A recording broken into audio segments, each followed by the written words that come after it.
एक बार देवराज इंद्र की सभा स्वर्ग में लगी हुई थी। इसमें दुर्वासा ऋषि भी भाग ले रहे थे। जिस समय सभा में विचार विमर्श चल रहा था, उसी समय सभा के मध्य ही पुंजिक स्थली नामक इंद्रलोक की अप्सरा बार बार इधर से उधर आ जा रही थी। सभा के मध्य पुंजिक स्थली का ये आचरण ऋषि दुर्वासा को अच्छा न लगा। दुर्वासा ऋषि अपने क्रोध के लिए प्रसिद्ध हैं। उन्होंने पुंजिक स्थली को कई बार टोककर ऐसा करने से मना किया, लेकिन वो अनसुना कर वैसा ही करती रही। तो दुर्वासा ऋषि ने कहा, तुझे देव सभा की मर्यादा का ज्ञान नहीं। तू कैसी देव अप्सरा है जो वानरियों की तरह बार बार आ जाकर सभा में व्यवधान डाल रही है। जा, अपनी इस आदत के कारण तू वानरी हो जा। दुर्वासा ऋषि का शाप सुनकर पुंजिक स्थली सन्न रह गई। अपने आचरण का ये परिणाम वो सोच भी नहीं सकती थी, पर अब क्या हो सकता था। भूल तो हो चुकी थी, उसके कारण वो शापग्रस्त भी हो गई। उसने हाथ जोड़कर अनुनय विनय कर कहा, ऋषिवर, अपनी मूर्खता के कारण ये भूल मैं अनजाने में करती रही और आपकी वर्जना पर भी ध्यान न दिया। सभा में व्यवधान डालने का मेरा कोई उद्देश्य न था।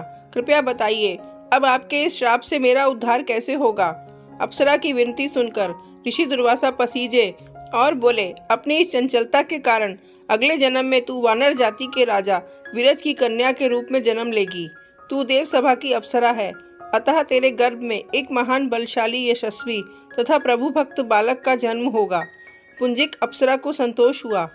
पुनर्जन्म में वानर राज विरज की कन्या के रूप में उसका जन्म हुआ। उसका नाम अंजना रखा गया। विवाह योग्य होने पर इसका विवाह वानर राज केसरी से हुआ। अंजना केसरी के साथ सुखपूर्वक प्रभास तीर्थ में रहने लगी। इस क्षेत्र में बहुत ही शांति थी तथा बहुत से ऋषि आश्रम बनाकर यज्ञ आदि करते रहते थे। एक बार ऐसा हुआ कि वन में विचरने वाला शंखबल नामक जंगली हाथी प्रमत्त हो उठा और वन में उत्पात मचाने लगा। उसने कई आश्रमों को रौंद डाला, यज्ञ वेदियां नष्ट कर दी। उसके भय से भागते हुए अनेक तपस्वी बालक आहत हो गए। कई आश्रम उजड़ गए। कई ऋषि भय के कारण आश्रम छोड़कर चले गए।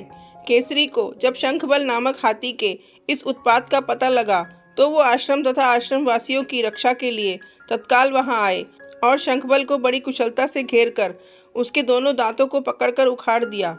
पीड़ा से चिंघाड़ता हुआ वो हाथी वहीं धाराशायी हो गया और मर गया। आश्रम की रक्षा के लिए उनके अचानक पहुंचने तथा हाथी को मारकर आश्रम वासियों को निर्भय कर देने वाले केसरी का ऐसा बल देखकर ऋषि मुनि बहुत प्रसन्न हुए और केसरी के पास आकर आशीर्वाद देते हुए कहा, वानर राज केसरी, जिस प्रकार तुमने आज हम सबकी तथा आश्रम की रक्षा की, इसी प्रकार भविष्य में तुम्हारा होने वाला पुत्र पवन जैसे वेग वाला होगा और रुद्र जैसा महान बलशाली होगा। तुम्हारे बल तेज के साथ साथ उसमें पवन तथा रुद्र का तेज भी व्याप्त रहेगा।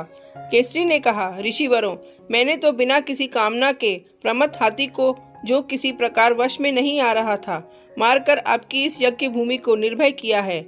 आपका दिया ये स्वतः आशीर्वाद मुझे शिरोधार्य है। केसरी ऋषियों को प्रणाम करके चले गए। समय आने पर अंजना के गर्भ से एक बालक का जन्म हुआ। उसमें अपने बाल्यकाल से ही ऋषियों द्वारा दिए आशीर्वाद का तेज झलकने लगा।